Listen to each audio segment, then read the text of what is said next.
سافرت للقاء حب الأونلاين فقتلت وسرقت أعضاؤها.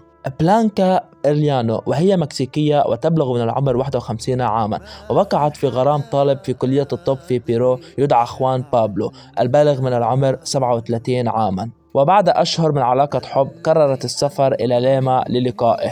وفي 7 نوفمبر أخبرت المرأة ابنة أخيها أن علاقتهما الرومانسية تسير على ما يرام، إلا أنها اختفت وتوقفت عن التواصل مع عائلتها بعد فترة وجيزة. وفي 12 نوفمبر غردت ابنة أخيها كارلا على حسابها في تويتر: لم أكن أعتقد أبدا أنني سأكون في هذا الموقف، لكنني اليوم أطلب دعمكم لنشر هذا المنشور. وقالت فيه: اختفت عمتي يوم الاثنين 7 نوفمبر في بيرو وهي من أصل مكسيكي ونخشى على حياتها. وفي سلسلة من المنشورات قالت كارلا أن خوان بابلو أخبرها أنه انفصل عن عمتها وأنها كانت عائدة إلى المكسيك لأنه لا يمكنه أن يعطيها الحياة التي تريدها.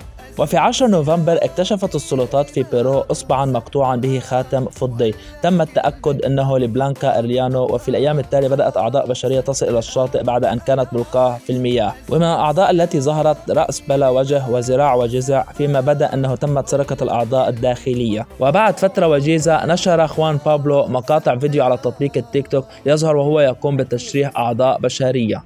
وفتشت السلطات منزله حيث عثرت على بقع دماء في عدة غرف، وألقي القبض على خوان بابلو بتهمة تهريب الأعضاء البشرية.